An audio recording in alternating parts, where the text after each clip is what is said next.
Welcome, curious minds, to The Deep Dive. Today we're plunging into something, well, truly profound. It's a literary work that, even though it was written way back, over a century ago, it feels incredibly relevant right now.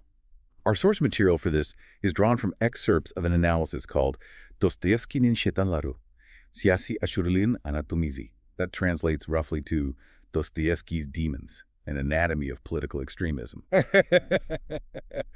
So that title pretty much tells you what we're getting into. Our mission here is to pull out the core headlights, maybe some surprising truths, and just the enduring power of this classic. It really holds a mirror up to human nature, to political movements. Get ready for, I think, a really thought-provoking conversation. Yeah, it's pretty remarkable, isn't it, how Dostoevsky, writing back in 1872, how he captured these dynamics, these psychological forces that just continue to resonate with striking accuracy in our world today. It's almost like he foresaw these patterns of behavior, these societal shifts that are still playing out. Absolutely. And, we often talk about how an author's life shapes their work. With Fyodor Dostoyevsky, that link is just undeniable. I mean, his own harrowing experiences, things like a mock execution, his exile to Siberia, they profoundly influenced how he saw human freedom, morality, the whole nature of radical thought.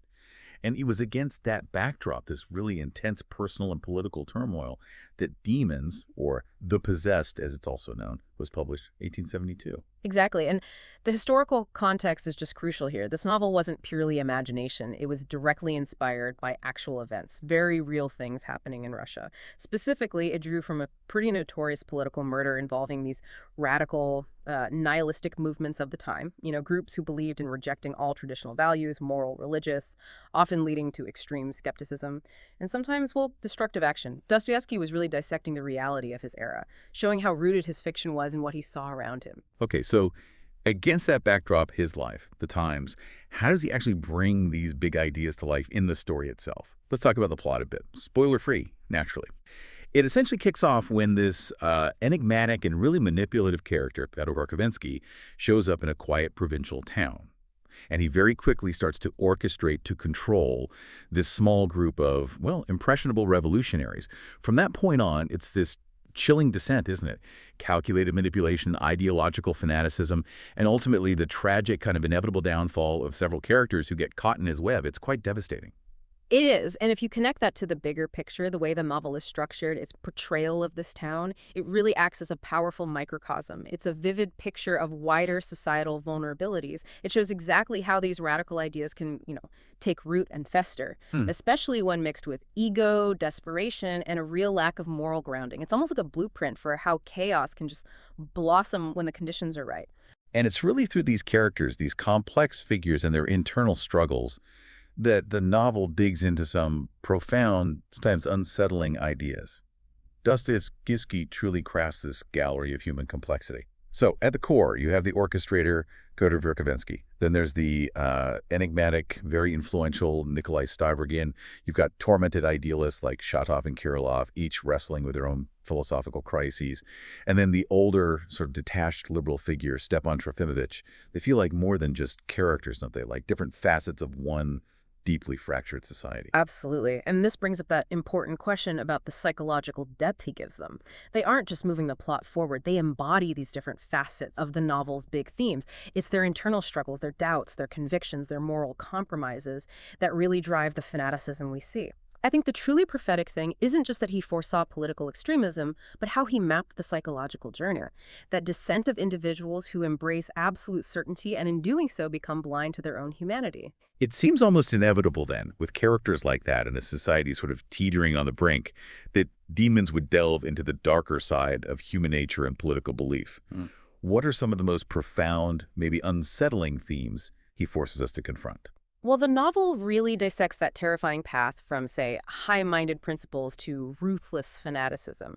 Dostoevsky's chilling insight is how even the most idealistic goals, when they become unmoored from basic human empathy, inevitably lead towards destruction, self-destruction too. He meticulously shows the inherent dangers when belief systems, no matter how noble they sound, lack that fundamental moral compass.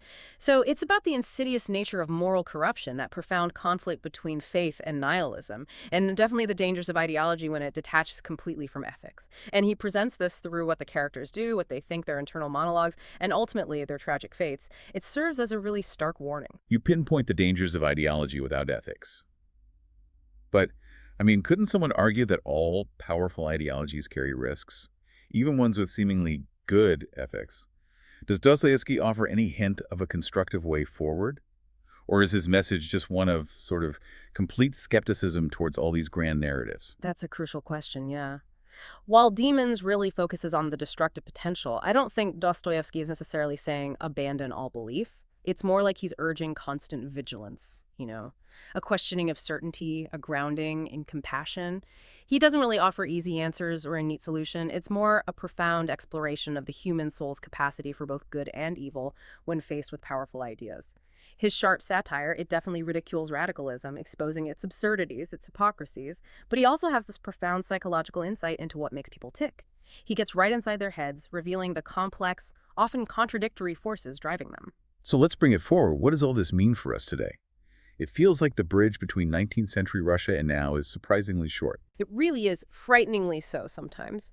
The novel's core warning about ideological fanaticism, it applies directly to so many contemporary political and social movements we see around the world. And it's really crucial to stress our impartiality here. The novel isn't taking sides, it's not endorsing any specific political viewpoint. Instead, it explores the mechanisms, the dangers of fanaticism itself. That makes it a cautionary tale relevant right across the political spectrum, left or right. It's fundamentally about how certainty can become dangerous when it overrides empathy and critical thought. We see these same patterns, manipulation, self-deception, dehumanizing the other, repeating throughout history. Dostoevsky just laid out the blueprint over a century ago. It's quite stunning. As we start to wrap up this deep dive, it's just so clear, isn't it? The power and the enduring relevance of Demons. It's a challenging read, definitely, but so rewarding. It forces you to confront uncomfortable truths about human nature, about the allure of extreme ideologies. It's almost uncomfortable how relevant some of these characters still feel. You just want to shake them sometimes, don't you? A deep dive like this into such a powerful source, it really illuminates complex ideas in a way few other things can. It really does. And perhaps a final thought to leave you with is this. Given Dostoevsky's insights, how might we as individuals get better at discerning the difference? That line between passionate conviction, which can be good, and that dangerous slide into ideology without ethics in our own time. It's definitely a question for you to mull over as you navigate the complexities of information and belief in the world around you today.